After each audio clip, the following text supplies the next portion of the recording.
Diversity is a fact, inclusion is an action, equity is a choice, and belonging is the outcome. I'm happy to be sharing with you our approach to the development of a comprehensive diversity, equity, and inclusion plan that can be sustained over the long term, as well as share with you 7 of our key learnings from having done that.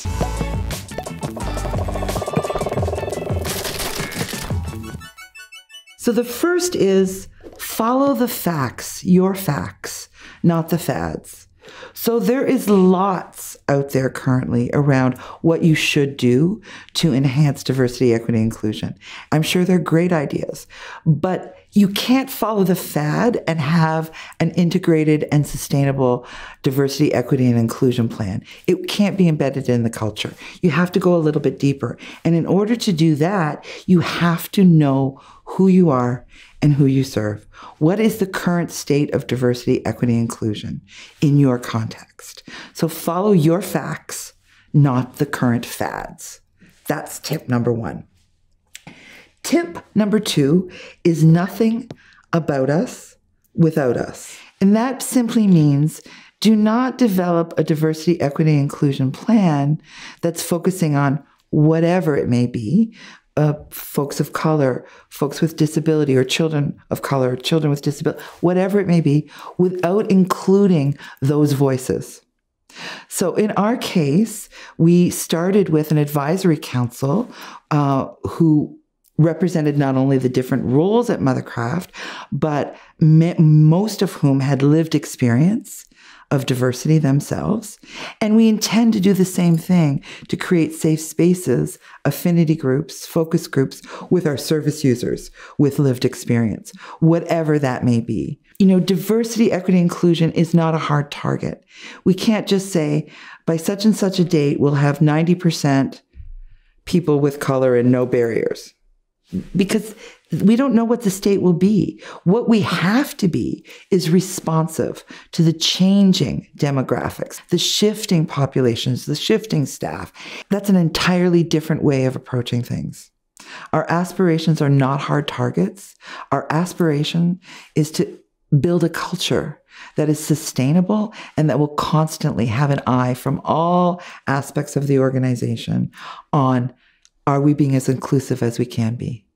Thirdly, we understand that you can't offer what you don't have.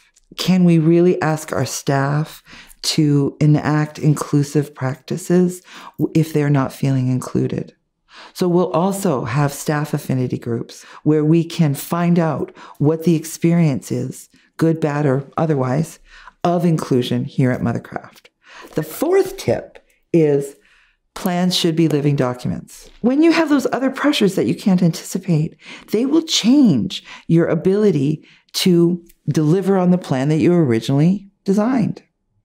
So if you don't have a living plan approach, it can feel like failure, but it's not failure. There is no such thing as failure. There's success and an opportunity to learn.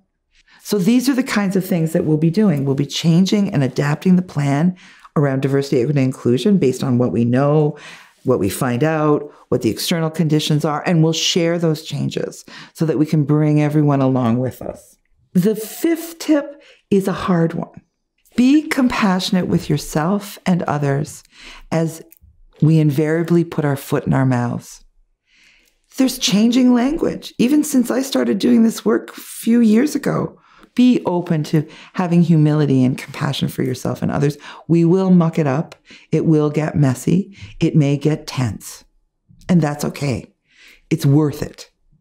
It's worth it to go through that to get to some true sustainable equity in the end. The 6th tip is it's really critical that we approach this work from an appreciative inquiry stance.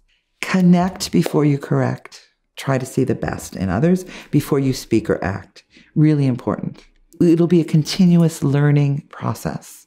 And so over time, that can wear you down if you don't have the approach that every small step in the right direction is a success. Take this approach that relentless incrementalism is fine. And all the very best of luck in your journey towards diversity, equity, inclusion. And I'm so glad that you'll be joining us at the Canadian Mothercraft Society in working towards a more just world for children, for families, for all of us, now and 7 generations out.